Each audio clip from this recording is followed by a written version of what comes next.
Ashton TV, joined by manager Steve Cunningham after a 1-1 draw at Workington. Gaffer's only one race, really. We can start. That's the controversial penalty that was given, and then the controversial retake, which allows Steve Rigg to give it another go after Eastham had saved it. The referee was a disgrace.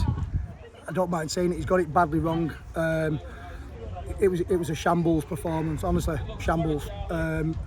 Jordan Eastham's made an unbelievable penalty save, and he said there was an encroachment from a player inside the box, but if he reads the rules, which we've pointed out now to him, and he's got to hold his hand up and come out and say I've cost them that result then, because that's changed the game for them in a swing where we've dominated the game for large parts. They've not had a shot really, they've not really affected the game whatsoever at that point. And then all of a sudden their wins are up their sails, and they've gone into the half 1-0 up with 30 seconds, 40 seconds to go. It was a disgrace of a decision from the referee and the liner, and he knows it as well.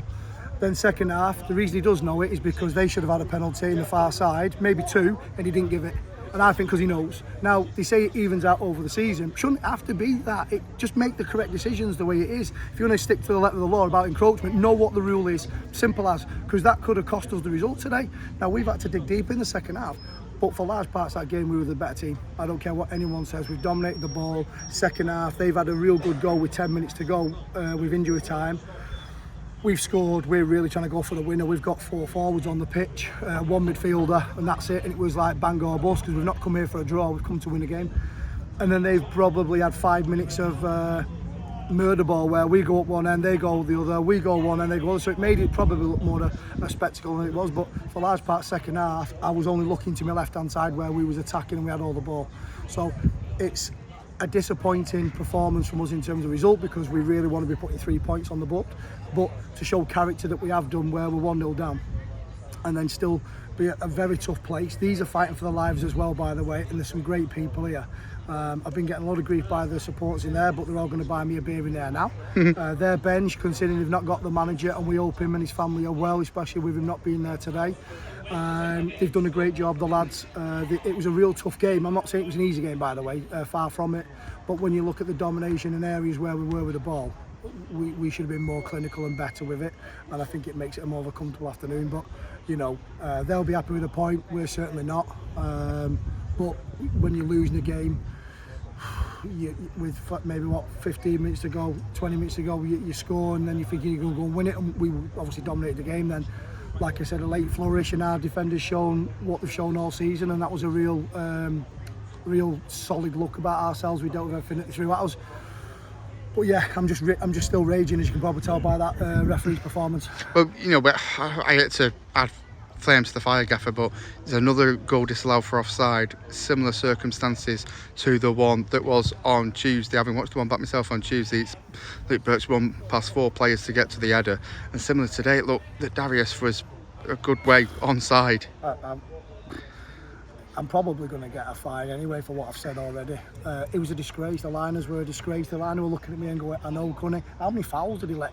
He's penalised Darius for being a strong centre forward, getting his backside in. People coming over the top of him, and yet their centre halves have been all over him all game. And then Dent is going up for a ball. He's been shirt pants pulled down, and the referee's waving on.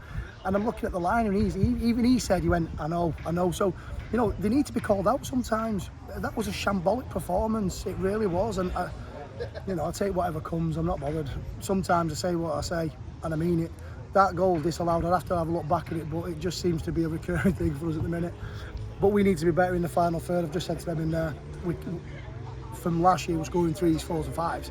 At the minute, we're not creating as many chances as we need to make the game a bit more comfortable and enjoyable. But we've got such a real steely look about ourselves at the moment. You know, Sean, Berry, Josh Doherty, Luke Burke, Callum Norman in front. With Jordan, we've looked like a brick wall at times, and I feel for him because we've conceded 2 goals now in 5 games at the start of the season. One's a retake penalty, which was a fantastic save. One was a set piece against Rushall on Tuesday. So yeah, luck isn't going our way at the minute, but I certainly won't call the players for their character, the bollocks that they've shown today, because you've had to show a pair of them today. It's true.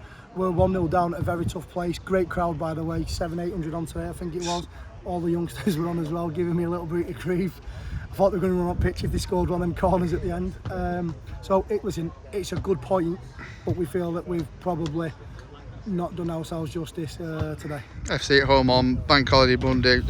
You said it a couple of weeks ago. Thick and fast. Two games in 3 days. Obviously, usually a big crowd at Cross when FC are in town. Going to be another raucous atmosphere to contend with. Yeah, big football club, aren't they? And followed really well, especially a local derby. Beasley's gone in, done a great job from last year, built a really good side of experience, so we know it'll be a tough test. I don't even know how they've got on today, but I think they've started the season really well with 3 wins in 3 before today, so really tough game. We're obviously battle scarred a little bit at the minute, but so will they, because they played Tuesday and they'll have played today, so there'll be no excuses from that front. Really looking forward to it. It's going to be a good occasion. Look, when FC come to your ground and they fill it with a good crowd, it only makes for a good atmosphere and a good game. So, yeah, we identified, could we take 4 points from the next 2 fixtures? We've took 1 today. So I think it'd be a good weekend if we come away with that. I just want to say as well, a very good friend of the football club volunteer, Mark Loughton, who sadly passed away. We found out in the last sort of 24-48 hours. So as a football club, we'd like to send our sincere condolences, thank him for his unbelievable service at the football club. I know there's a lot of people who were upset about the news when it filtered through over the last sort of few hours. So hopefully it'll be an amazing season for him, looking down on us as a real stalwart of the football club. And just from a personal point of view, a very good friend of mine, George Perris, Runcorn Town. Even though I was Runcorn Linnets captain for many a season back in the day, he took to me, my dad and my family every time we played there, and then we became very, very good friends for years after, even up until only the last couple of weeks, where he's been supporting me, sending me messages about my team, and he sadly lost his battle with cancer. So tough one to take that when I read that last night, but we wish George's family all the very best. Everyone connected with Runcorn Town Football Club, and also the local community football scene there, because George was an absolute gentleman. So both rest in peace, and sincere condolences.